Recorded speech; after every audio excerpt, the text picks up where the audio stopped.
Alright, so in this one I'm up against a white-blue control.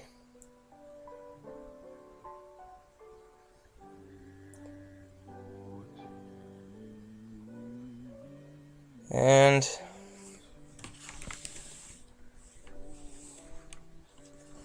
I thought the detention sphere would be the best thing to take, just in case like I land a demon or two or something like that, or I don't know. It was gonna be a while before he got to the Sphinx revelation, so I knew I could just take it with a second Thoughtseize. But I think I opt for the Azorius Charm just so he doesn't get the card draw that he needs.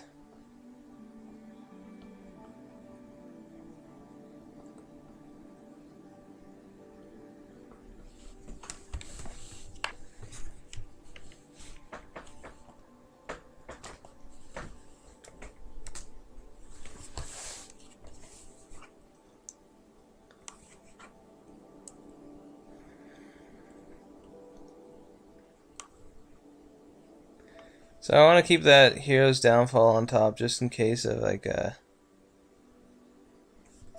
any kind of threat, but mostly for like a Jace or an Elspeth.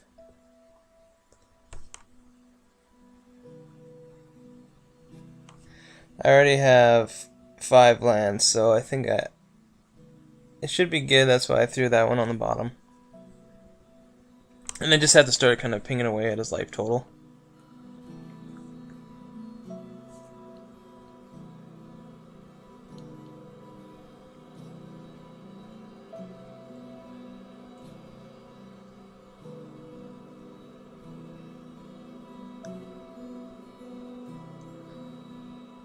So he does get a Jace. It's a good thing I kept that Hero's Downfall on top.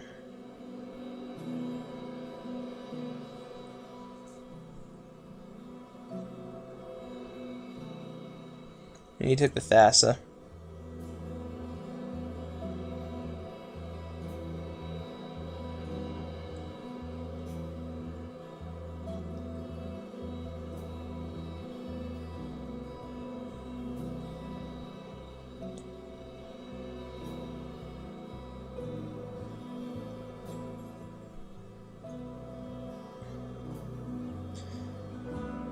So I play the Jace before the land just to see if I can hit a green land.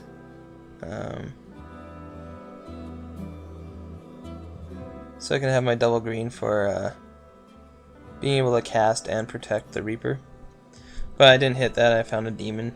Demon's good as well. So he has a Thassa out there. He can scry every turn, but Thassa isn't online at all. Not even close. So I got both a demon and a whip. I'm gonna play the demon first.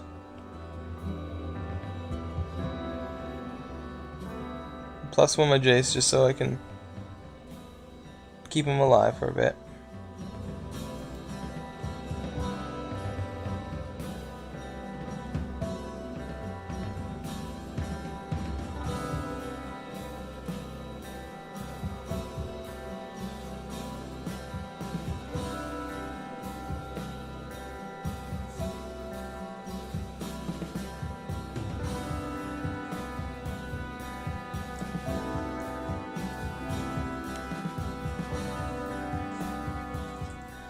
So he did hit a detention sphere for the demon.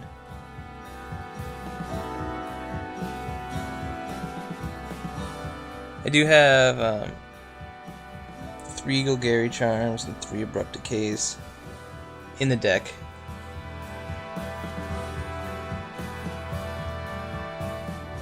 Which could easily get rid of that.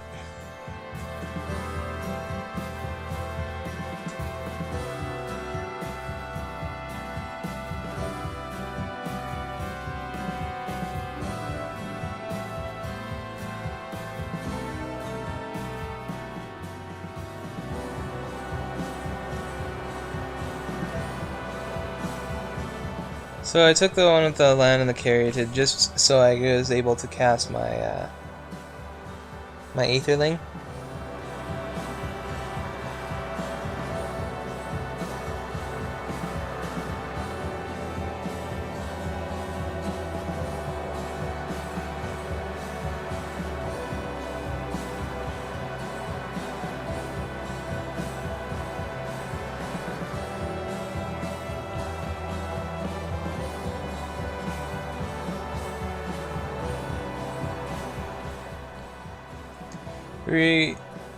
I really don't have a way to deal with the Thassa if it gets to be online, but don't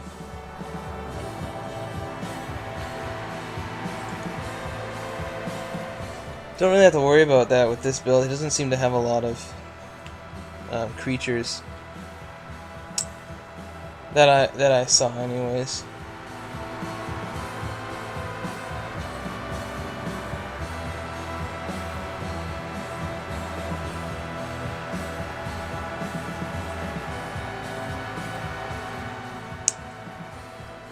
So he took the whip of Erebos.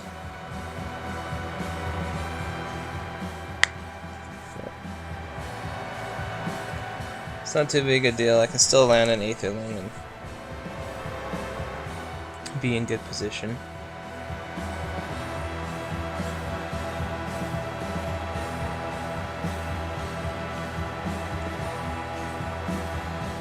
So I played that land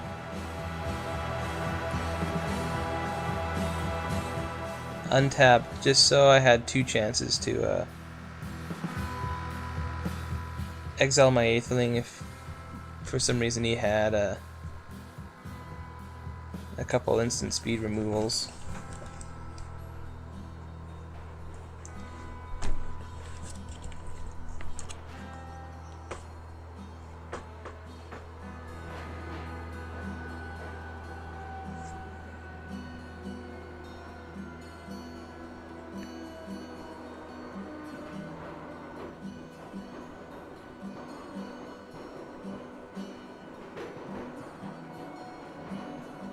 So he made his mutable and unblockable and attacks the Jace and kills it off.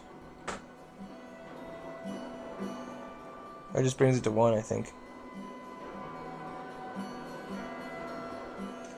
Yeah, just brought it to 1.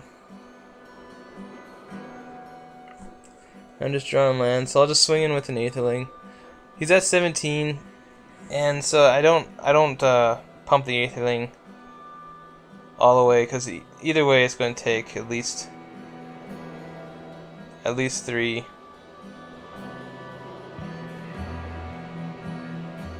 attacks to kill him.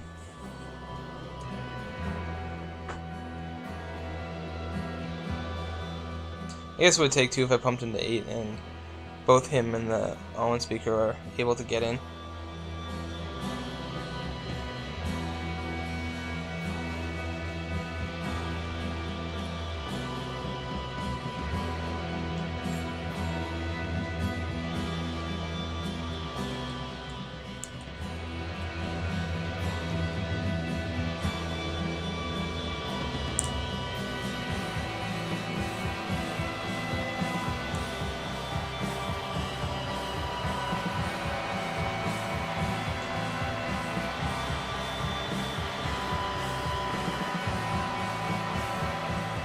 This is a little bit different version of a blue-white control than what I've usually have seen.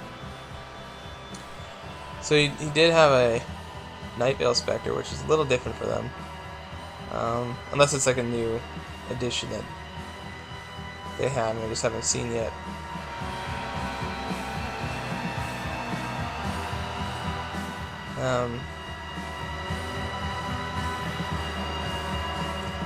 No, I wasn't really too worried about the Nightveil Spectre. I did need to draw into some kind of removal just to get rid of it, and if I did, I won. I got a whip, which was good. I could gain a little life and just be a little bit more secure.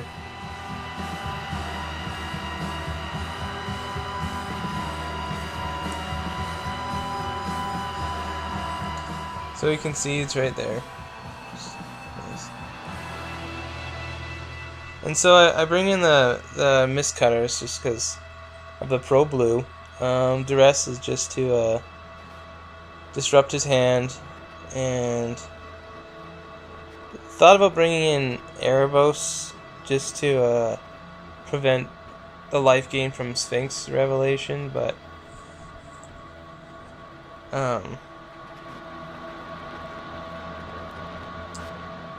I thought we were pretty well suited from what I saw.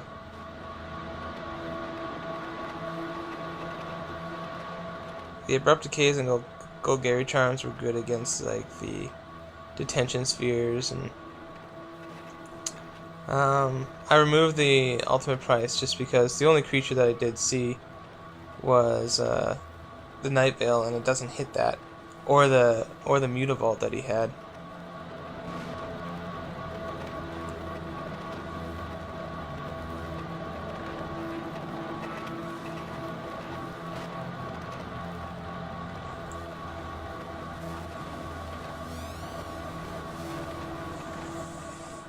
So this is a good hand.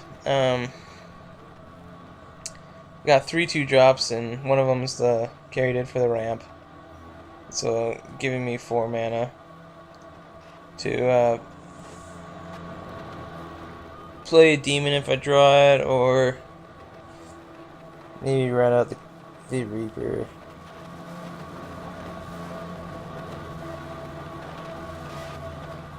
Got a second Caryatid, which is good.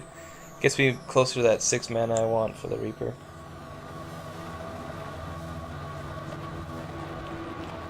So I can just Abrupt Decay this away. It's no big deal. I'll Abrupt Decay it, and then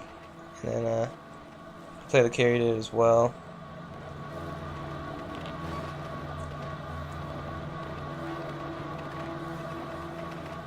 So I Abrupt Decay it on my turn just in case he has like a rapid hybridization or something like that.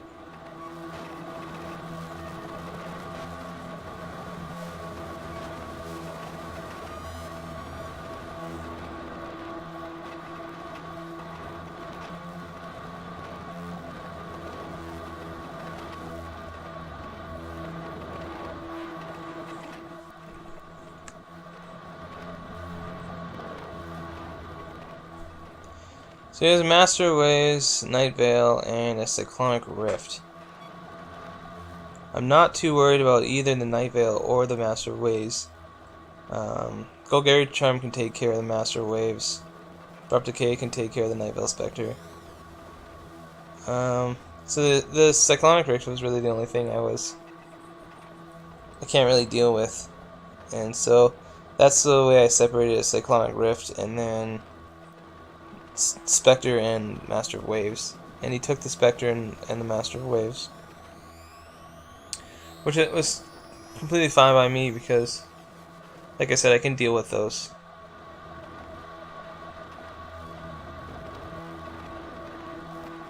So I just want to take a quick look at his hand.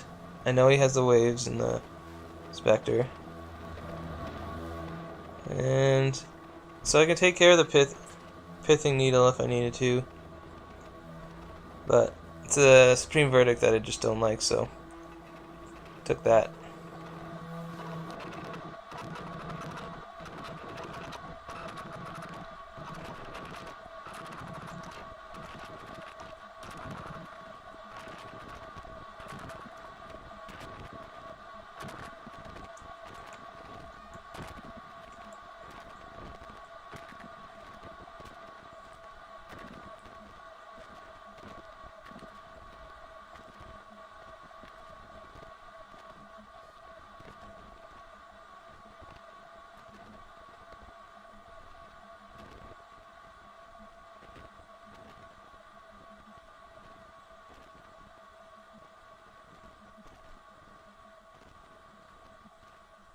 So I play the Reaper first, because I can protect it, both from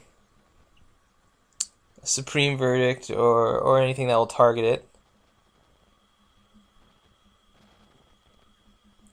And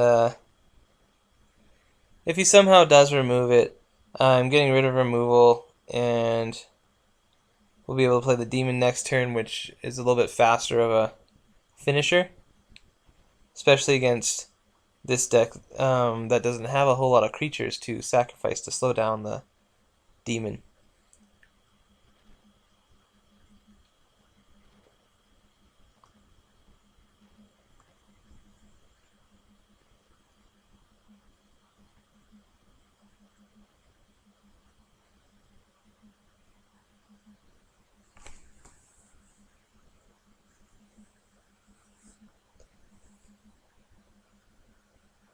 So I ought to just take out this Master of Waves.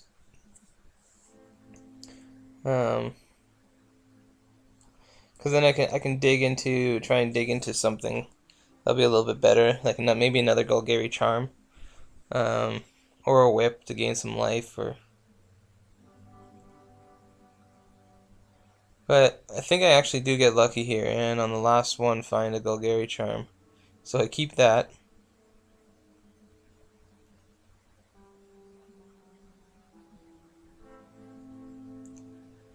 So I can attack in, and then I can play my demon and still have the 2 mana for the Golgari Charm if I need to.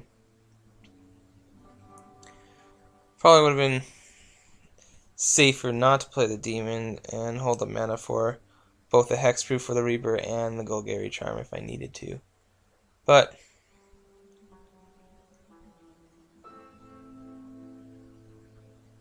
I was smart to dig for that Golgari Charm.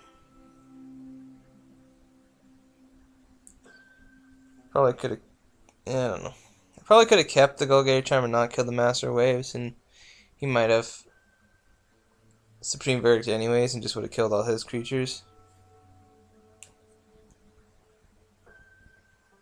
But we got a little lucky. So then I start swinging in for tons of damage. I think 10 at a time now.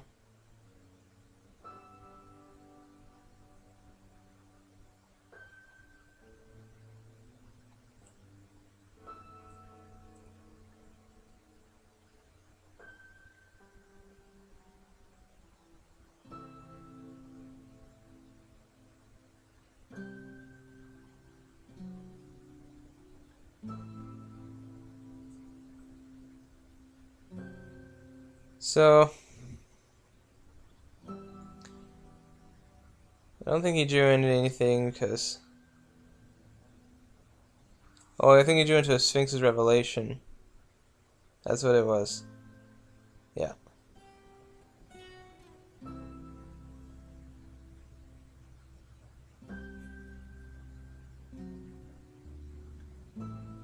So knock him down to 3. And I was just prepared for another Supreme Verdict here. But all I needed was another creature to land or something.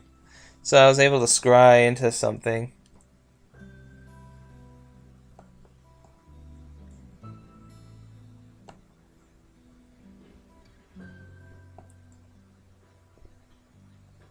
Right away, Mistcutter Hydra, so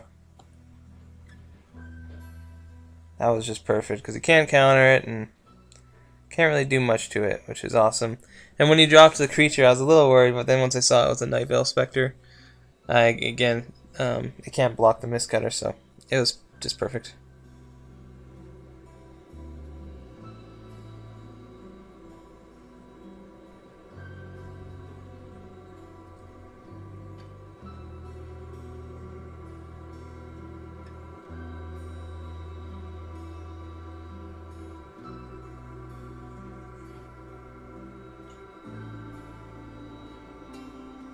Alright, there we are.